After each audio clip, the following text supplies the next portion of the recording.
Hi friends, ఈ story మీకు తెలిసే ఉంటుంది. ఇన్ కేస్ మీరు 90 కిడ్స్ అయితే ఏఐని ఎలా యూస్ చేసుకోవచ్చు అని చెప్పాలన్నది నా main intention to do this short video. ఈ వీడియో జనరేట్ చేయడానికి యూస్ చేసింది ఓన్లీ 2 యాప్స్. ఫస్ట్ వచ్చేసి Meta AI for images and రెండోది Dream Sync for voice generation.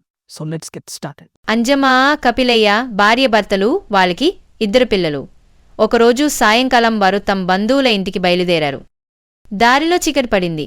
ఆ రాత్రి ఎక్కడో ఒక చోట వెరిపి తెల్లవారి బయలుదేరాలని అనుకున్నారు. సరైన స్థలం కోసం వెతికారు. ఇంతలో ఒక గుహ కనిపించింది. లోపలికి వెళ్లారు. అక్కడ జంతువుల ఎముకలు కనిపించాయి. అంజమ్మ, అమ్మో, ఇది సింగమ్మయ్య ఇల్లులో ఉంది. అయినా మనల్ని చూస్తే పట్టి చంపి తింటాడు అంది. పిల్లలిద్దరూ గజ వణికిపోయారు. ఇప్పుడు చీకట్లో ఎక్కడికి వెళ్తాము? సింగిహమ్మయ్య లేడుగదా, వచ్చాక చూద్దామన్నాడు కపిలయ్య. సింగమ్మయ్య కుందేలు మాంసం తిని నెమ్మదిగా తన ఇంటికి బయలుదేరాడు. దూరం నుంచి సింగమ్మయ్య రాకను అంజమ్మ గమనించింది. కపిలయ్యకు చెప్పింది. అతను ఆమె చెవిలో గుసగుసలాడాడు. ఆమె దబా పిల్లలిద్దరినీ విపులా పై 2 దెబ్బలు వేసింది. వారు ఏడుపు లంకించుకున్నారు.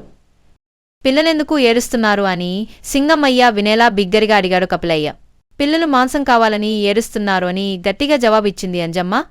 అందుకోసమే కదా మనం ఇక్కడికి వచ్చింది. సింహం వచ్చే వేళయింది. వచ్చాక చంపి కడుపు నిండా తిందురు కాని అని కపిలయ్య గంభీరంగా అన్నాడు.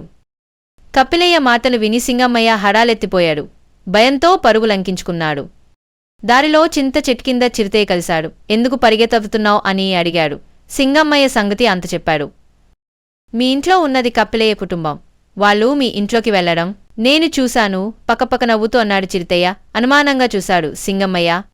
ఒట్టు, అది ఖచ్చితంగా కపిలయ్య కుటుంబమే, నా కల్లారా చూశాను అన్నాడు చిరుతయ్య. అయినా సింగమ్మయ్యకు నమ్మకం కలగలేదు. అయితే మనమిద్దరం తోకలు ముడి వేసుకుని వెళ్దాం, తుంతరి కపిలయ్య. పని పడదాం అని చిరుతయ్య అన్నాడు. సరే అన్నాడు సింగమ్మయ్య. ఇద్దరూ తోకలతో పీటముడి వేసుకొని గుహవైపు వెళ్లారు. దూరం నుంచి కపిలయ్య వీరిని చూశాడు. భార్యపు సైగ చేశాడు. ఆమె మళ్ళీ పిల్లలిద్దరినీ దబదబా బాదింది. వారికి ఏమీ అర్థం కాక బిగ్గరిగా ఏడ్చారు. ఏడుపు ఆపండి, సింహానికి మాయమాటలు చెప్పి తీసుకురమ్మని చిరుతయ్య. నువ్వు పబన్ రాగానే చంపి తిందురుగాని అని కోపంగా అన్నాడు కపిలయ్య.